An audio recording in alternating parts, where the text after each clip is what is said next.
Good evening, YouTube. Pandi here, Pandi's Hair Candy, and more. How is everyone doing on tonight? Great, I hope. If this is your first time stopping by my channel, welcome. And if you are a returning subscriber, you already know what it is.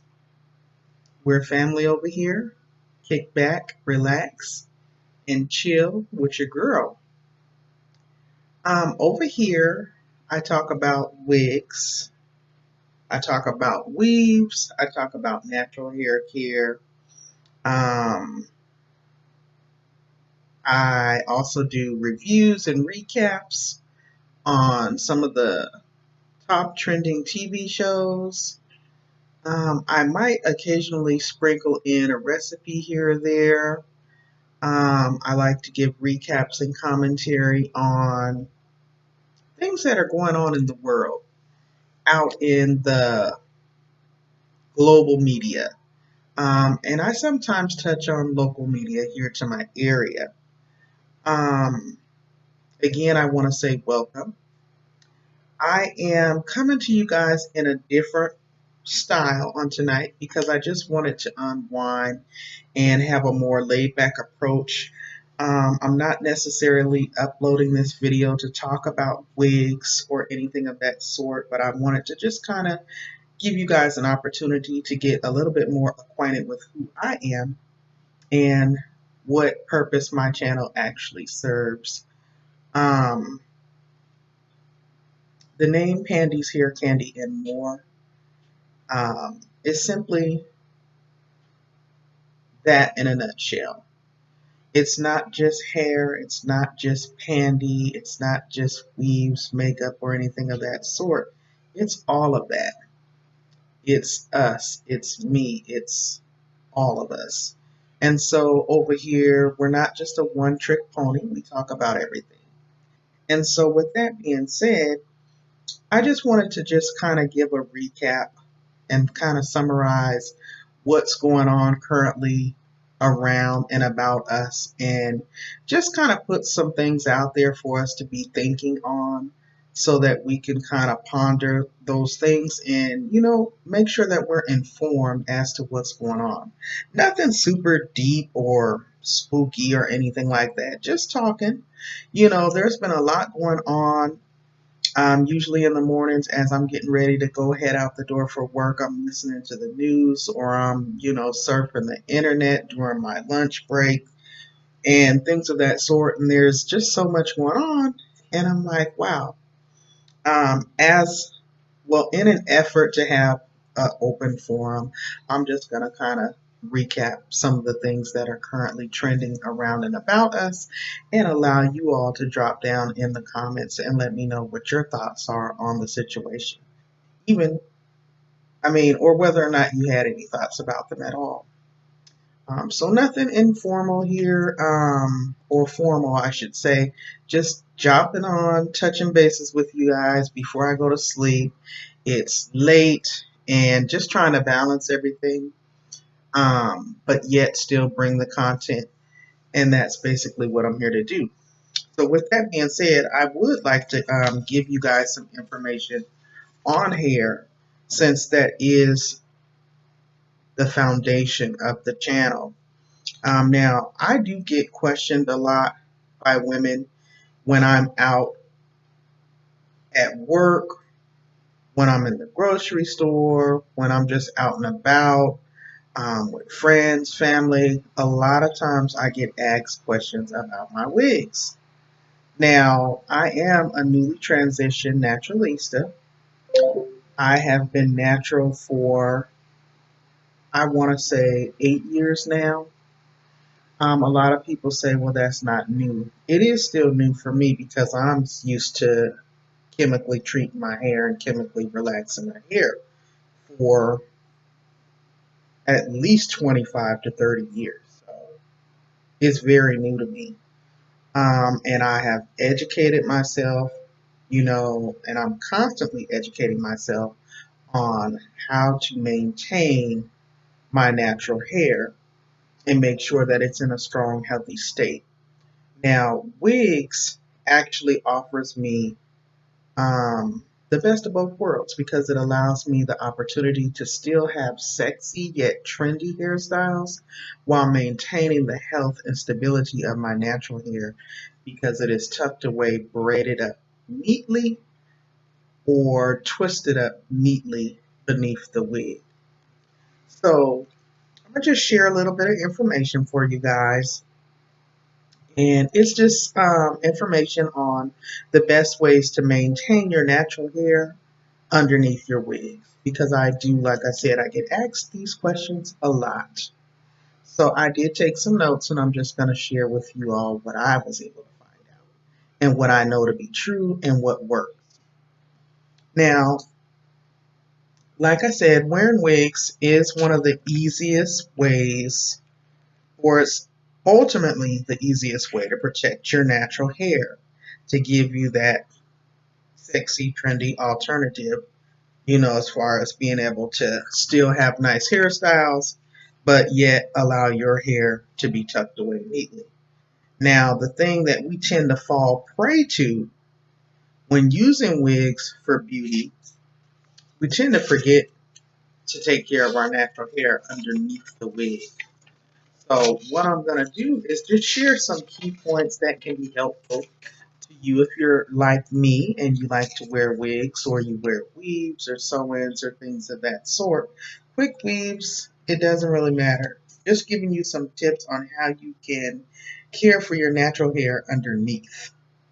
Now, recent studies do show that African American women are more likely to suffer hair loss than any other race simply because we tend to leave the sew-ins in our hair entirely too long, or we'll wear a wig constantly and we're just not maintaining our natural hair underneath the wig.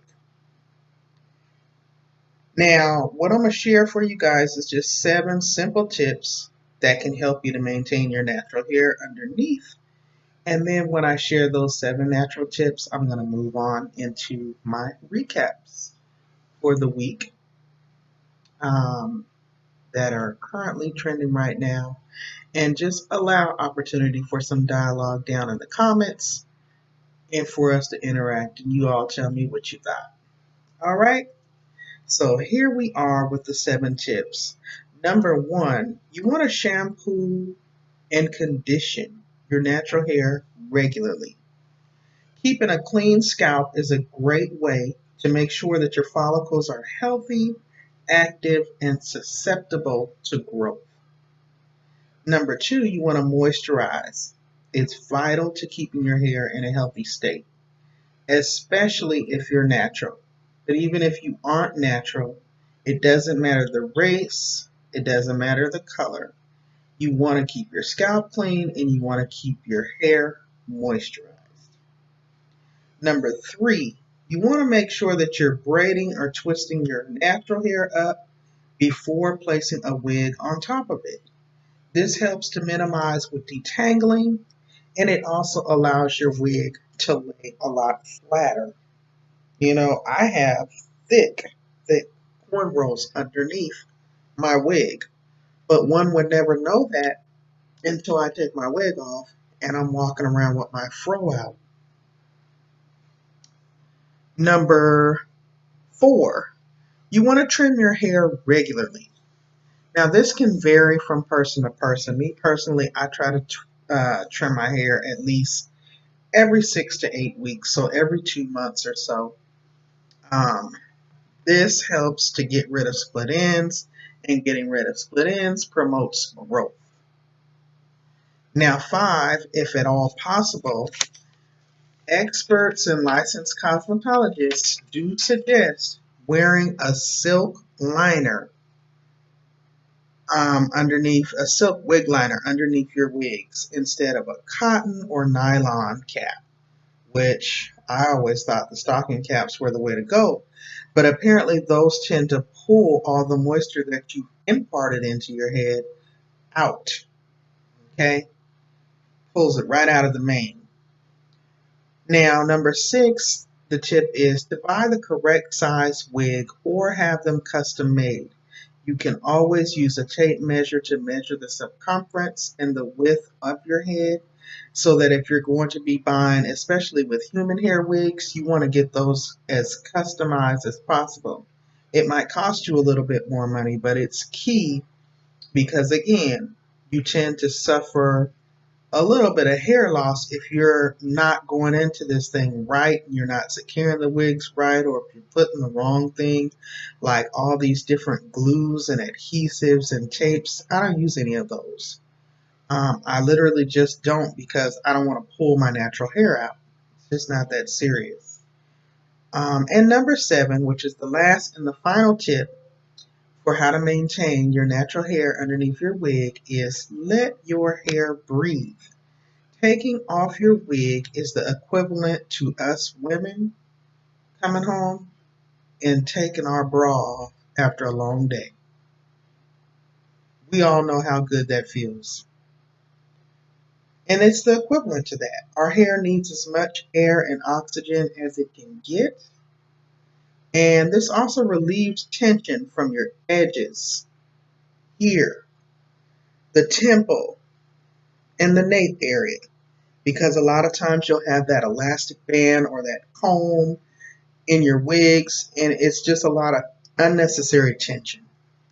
So those are 7 tips that I wanted to just share real briefly with you guys on how you can go about maintaining your natural hair while wearing your wig as your protective style. Now, moving right along with my recaps for the week, guys, I'm just going to share a few topics that were currently trending, give you my opinion and my take on it, and see what you all thought. Now, did you all hear that R. Kelly was recently denied bail? Apparently, there was a status hearing in New York a few days ago. His attorney filed a motion stating that the singer is currently suffering from multiple medical issues. The motion also states that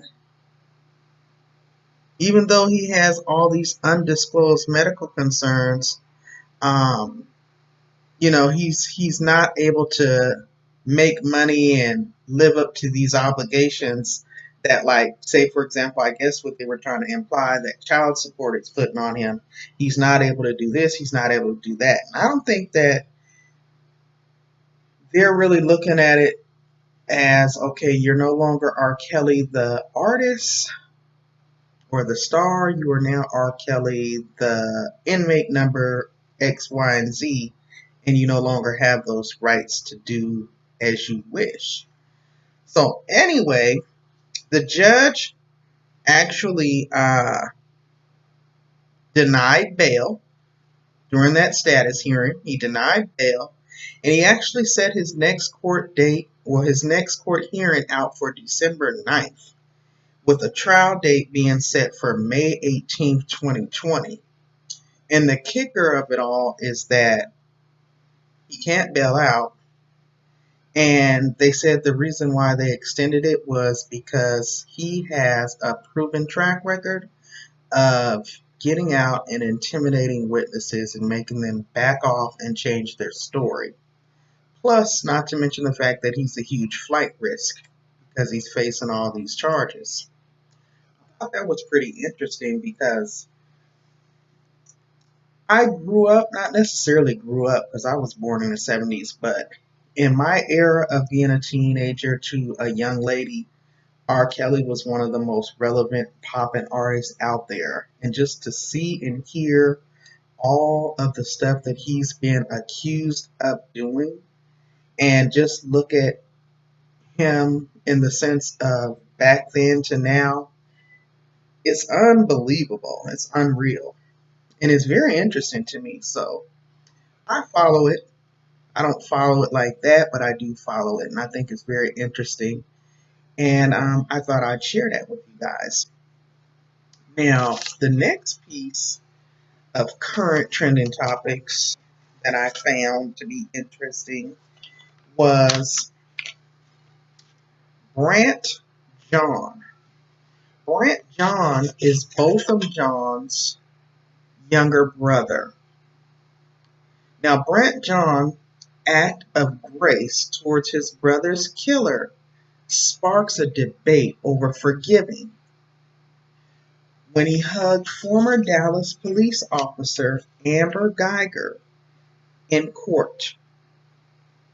Now, Geiger received a 10-year prison sentence for the murder of Botham Jean. The footage of the moment put a dramatic and human light on what had already been a widely watched case in which an off-duty white police officer shot and killed an innocent black man. I have so many mixed emotions about this particular case. And I have mixed emotions because I know I'm an African American woman. I have two young African American sons.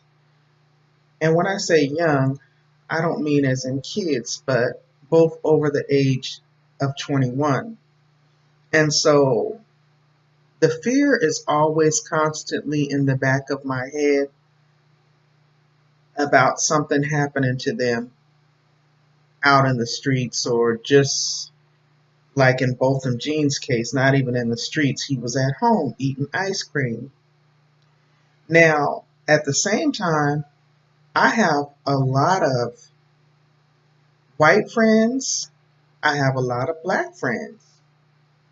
I don't necessarily pick one over the other, but this case, I have to agree with what the article said. It does spark a debate over forgiving.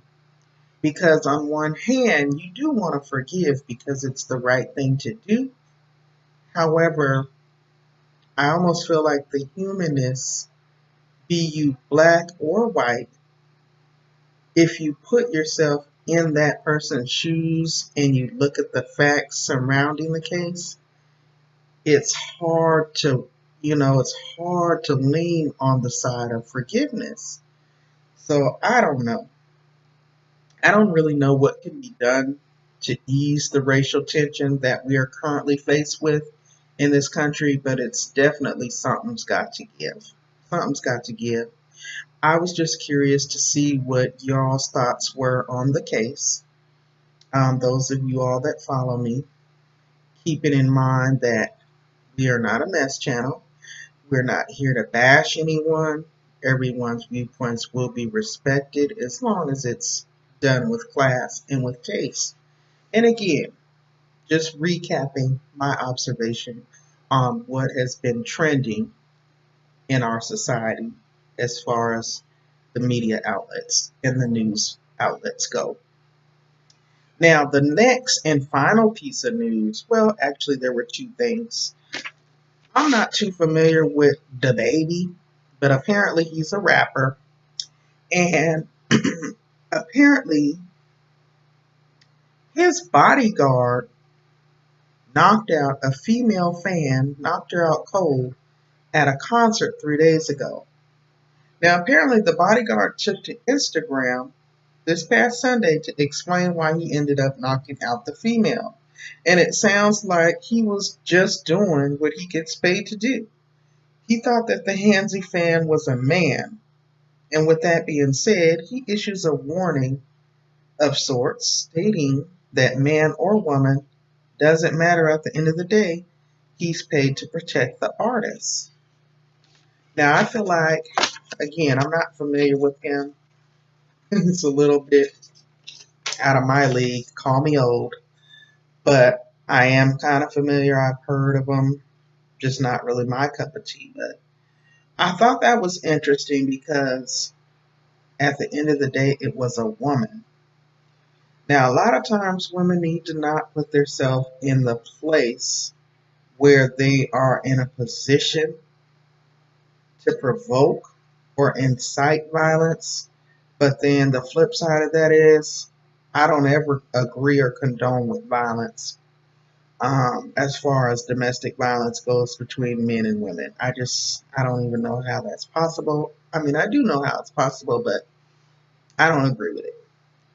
So just wanted to know if you all are familiar with that situation, if you know any other tea as far as what happened.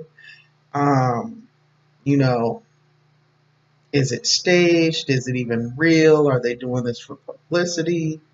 And do you feel like he's right in saying that he was doing what he was paid to do, which is protect the artist?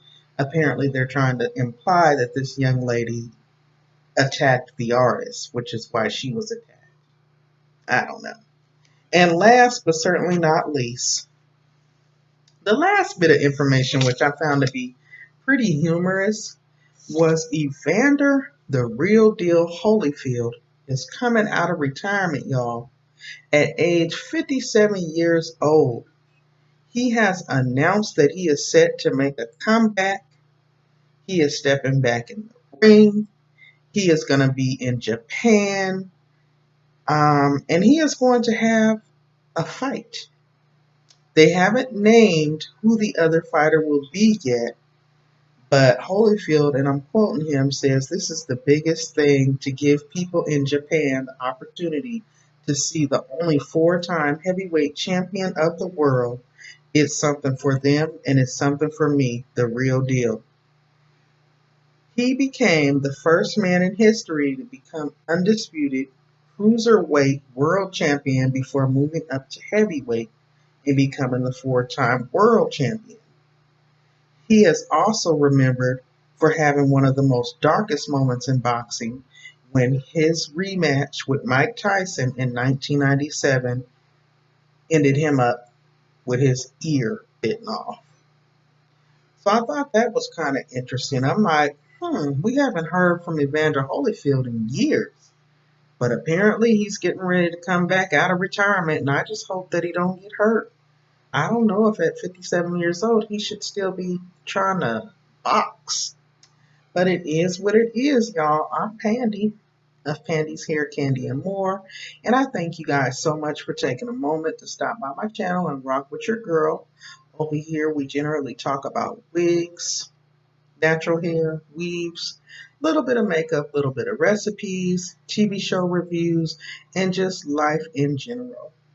I usually give my recap, my opinion, in my own way and on my platform. And I welcome you all to drop down in the comments and share your thoughts and opinions on whatever the topic may be.